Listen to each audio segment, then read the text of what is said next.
Hello, hello. Welcome to Healthy Perspectives, a podcast that takes on current cultural and social issues through a clinical lens.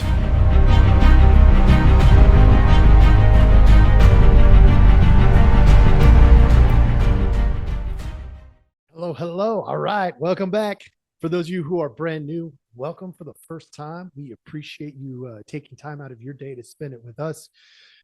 As you know, for those of you who've been here a while, we definitely value your time, and we know there's a lot of options out there. There's more options than you'll ever get to. So for those of you who are taking a few minutes to join us, thank you. Today's tip of the day is stop waiting and create your people group. That's your tip. Stop waiting. This is one of those topics for me that comes directly out of the clinical work that I do.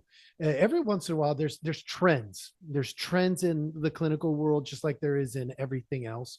And right now, it is really trendy for people to say, "Oh, I'm just trying to find my community."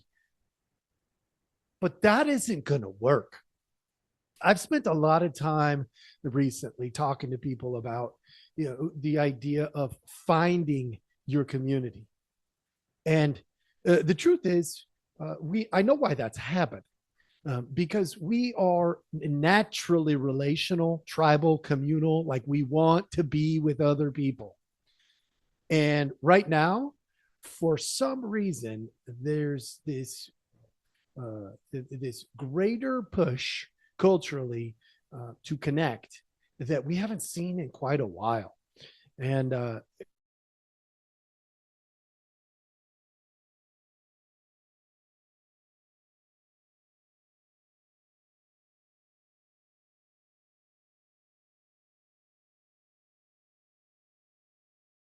truths here, like do what you want with them. You are made to be in relationship with others. It is a need, not a want. You need love. Without it, you begin to die. So many of you have probably heard me say that. We also get some other things. These are big topics. I'm just going to touch on them for today.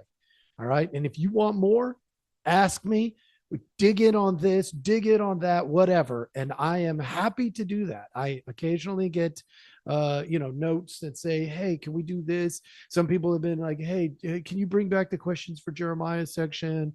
Like that kind of stuff does happen periodically. And I do listen. Like you are the people who I'm trying to provide information to so that you can have a better life. And if you take the time to put into this, I usually will do what I can to accommodate to some degree. So you are made to be relational. There's some other pieces though.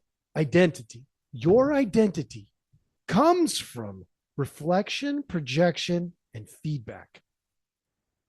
You can't get those things without people, without a community. Growth requires interaction. Because here, let's make it easy. This one's easier to see when we flip that coin.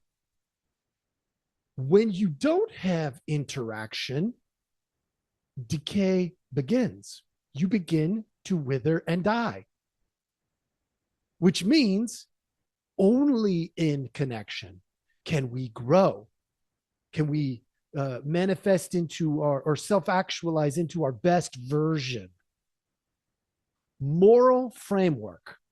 Like I'm identity, growth, morality. Look, I'm hitting them hard. Folks, morality, moral framework stems from relationships. We don't know the questions to ask until we have interactions with others. Purpose. Your purpose derives from relationships. Your meaning, your intent There was a guy named Viktor Frankl. He wrote Man's Search for Meaning. That's where that part comes from, the purpose part. He was in the Holocaust. He's a survivor, and he was in some really terrible positions, and survived. He was a sociology guy beforehand, before the war, and during. He used it as an opportunity to observe people. And when purpose died in a person's life, they would isolate away from people and then they would die. We have to be connected to one another or we begin to die. Those aren't optional. These are just truths I wanted to give you. I mean, it's like a gift. Boom, put it on a platter, hand it over. There you go. What's it all for? How does the psychology of this play out in day-to-day life? We look at developmental psychology because it really helps us with this. Attunement in childhood is a base step. We begin to attune physically and in our brains right away, pretty much. The first smile of an infant, they're mirroring. Mirroring means they're beginning to attune. Then we begin to have attachment. We then co-regulate. We use each other to regulate. Totally different than codependent. Co-regulation means I use your system to calm my system. You use my system to calm your system. Co-regulation. Growth through empathy in those early stages. The idea of knowing right from wrong at the very beginning, we're more concrete, but we begin to develop empathy. Oh, we do this because it's good for us, not just me, or not just you, but us.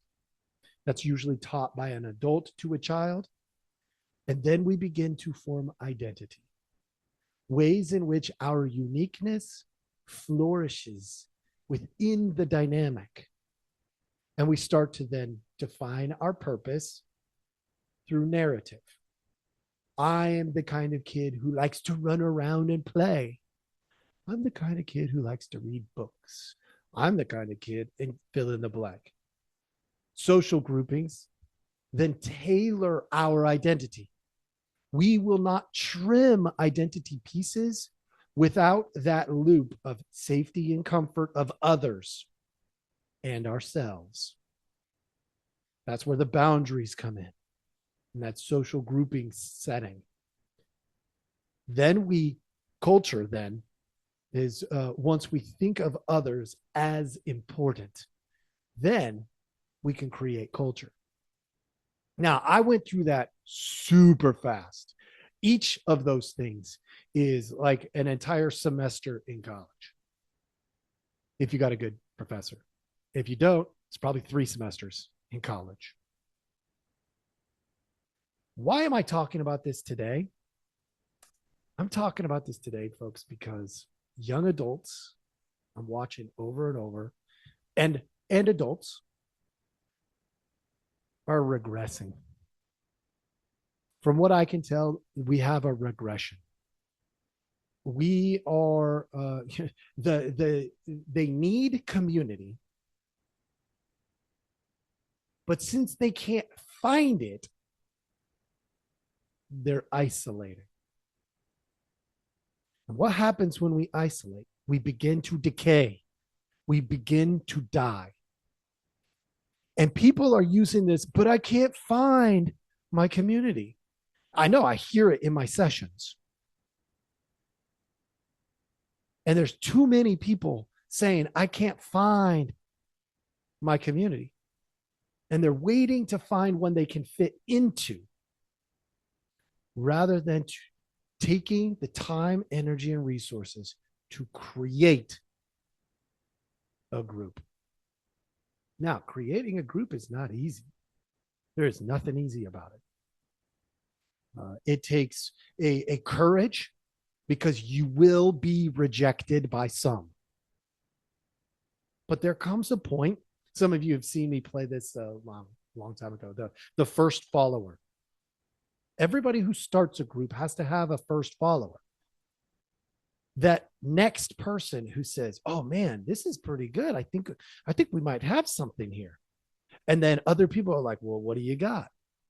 And then pretty soon they join in just to see what you got. And then pretty soon they stick around because they like what they're getting to.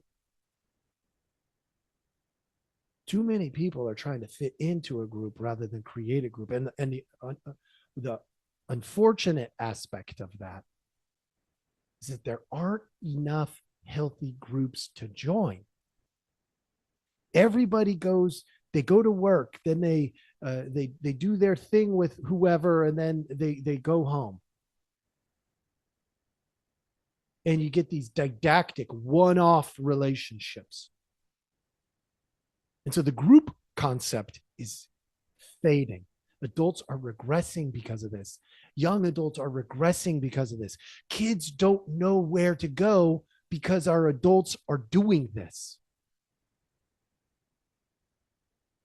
So let's define what a healthy group is. We know that in every relationship, including group dynamic, there are three realities that are extremely important. You cannot function without them. That is truth in the form of a singular morality. That doesn't mean we can't disagree. We actually should disagree from time to time. Otherwise, let's be real, the group is boring. We shouldn't agree on everything, but there should be a common core of truth that we are all moving in the direction of. So, for instance, in a church, that would be God.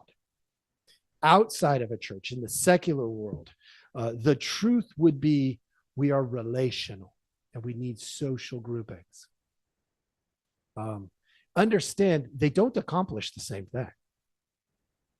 And you could pick whichever directions you want to go. But if you don't have a common morality, a core, that people are valuable, that God is the direction, some sort of common morality, it's not going to work. Authenticity. Authenticity is necessary. Look, everybody is designed uniquely. And so when we say authenticity, what that means is everybody gets to have their own personal spot in the group. It's like picking your seat. I am a long time ago when I was younger, we would go and play some football on the weekends.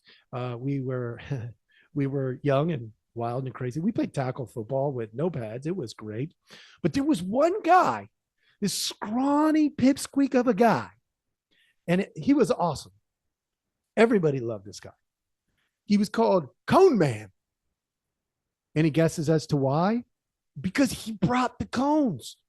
And when he was missing, people were like, "Oh, here's a sweatshirt. Oh, here's a sweatshirt. Oh, here's I got some extra socks in my car. Here, we could use those." And we set up just the ugliest looking field. But when Cone Man was there, and he was there most of the time, he was just there. Like that guy was on it. We always had the beautiful field. Cones, markers. It was great. That was his place. And he did other things. He had a good time. But what was he known for? He was known because he had this unique little seat. He was Cone Man. He was authentically him. He liked the field to be organized, nice. And so did most of us. We just weren't buying cones and bringing them. Transparency is the third one. Look, truth, authenticity, and transparency. When we disagree, we got to disagree openly. I've struggled at times in some, say, church settings where they'll say, look, just don't talk politics in your groups. And I think, look, I get the idea, But if not there, then where? Shouldn't we be able to be transparent, especially when we're all seeking the ultimate same ending? Yeah. If a group can't be transparent, it's not much of a group. There's a process. There's a process in every healthy group. They put the relationships in front of any transactional stuff. I'm not joining the group because I get a benefit with my business. Look, there are groups for that, but they're not healthy groups. They're transactional groups. Those would be business groups. Great, do that if you want to. But those aren't going to be the most valuable relationships you create in your lifetime. You may meet somebody in there that fits into one of the most valuable relationships you have in your life. That's fine. That could happen. But that group won't be. It's transactional in nature. The relationships have to be above the transactions. Transactions are secondary. Why is that important? Go way back to where we started. We are relational by nature. Love, or the lack of love, is what kills us. Transactions, you cannot transaction your way to love. You can pretend you're doing that, but you can't. You cannot do that. How do I know this? Some of you have probably heard me tell the stories. I've worked with some very wealthy people in this country. Very wealthy. Like, you're talking top 3%ers. And one of the things I learned is that when they treated their family like they treat their business, and they try to transaction their way to a loving family dynamic, well, frankly, their kids end up rebelling because it's not sustainable. It's not sustainable at all. Love has to be the dominant narrative, and transactions fall underneath that. It doesn't mean relationships don't have transactions sometimes, but the love is not dependent on the transactions to be present. So what does all this mean? That's the question that I have. Like, think about this. If I say stop waiting and create your people group, which was the tip of the day, all of this stuff goes into that narrative. If you can't find a group, you're going to have to suck it up and make one. And it's not really optional, because love isn't optional. Growth depends on you having a group of people. Your identity and your change of identity over time, the growth part, they both depend on you having a group of people. Your morality, your ability to decipher right from wrong, healthy from unhealthy, good from bad, is dependent on the people that you put around you. And ultimately, one day when you're lying on a bed, dying, you are probably going to think about the people, because that's what almost everybody I've ever heard of goes to. The people are more important. People don't go, oh, well, I failed at this or I failed at that. I need to do this or I need to do that. They say, where are the people that I love?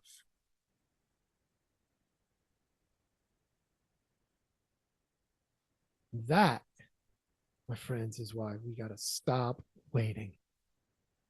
If you can't find your group because there's not enough of them out there, then create your group. The only question that's left now is, how do you create your group? That's going to take a lot of courage. I'll tell you one thing for sure. Don't do it online. It's not personal enough. It just can't be. I'm not saying that some of those online groups can't be helpful. I know they can, but they are not sustaining. It is like having an oxygen tank if you're diving in the ocean. Great. Sometimes you need that, but that isn't the one that's going to sustain you the best. You need real life people that you can touch, you can shake hands with, you can hug. When they're hurting, you can show up. When you're hurting, they can show up.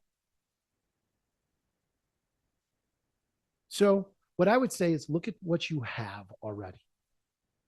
Are you involved in a workplace? Are there peers in your workplace that might be a good fit? Are you involved in school? Are there, because everybody's looking for this, folks. Everybody's looking for a group. And if you just start one, they'll start to find you. Pick a consistent time and place. That's a good starting spot. Once you get a consistent group, you can switch up the time and the place, and they'll all adjust because they need love just like you do. And then get the word out. Now, that part you might be able to do online in your like local forums or whatever. You could do it through your church. You could do it through other community groups like a Rotary Club or a 4-H or maybe you coach or referee a sport or umpire games, and maybe there's a group there that could gather and become one of your groups. Maybe even join an adult rec league of some sort, bowling, basketball, softball, hiking groups. Go to REI. There's boards all the time. You might find your group there. But if you don't find it there, you can start it there.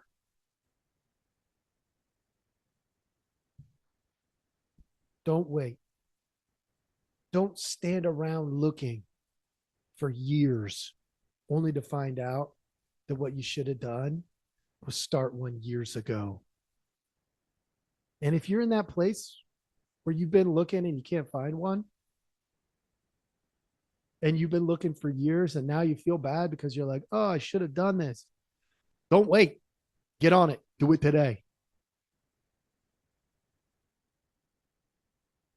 Folks, I hope, as always, that this is helpful to some of you.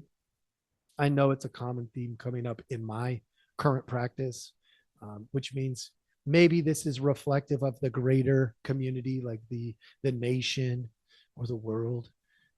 But if it's not, you still know somebody who needs a group. You do. Think about them, share this with them so that they can go through this and figure out what it is they need to do to either find or start their own group.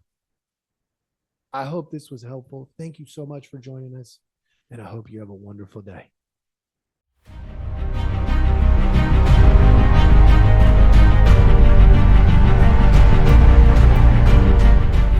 Hey, everybody. Thanks for listening. We appreciate our audience a lot, so we give you some simple ways to track us down. Please like, subscribe, and follow all the podcasts on different platforms, but you can also email us at healthyperspectives@protonmail.com, or you can check out our website at healthy-perspectives.com/podcast. It's a backward slash. So if you want to go to our landing page, if you go to healthy-perspectives.com, you'll still find us. You just got to click on the podcast button. Thank you so much.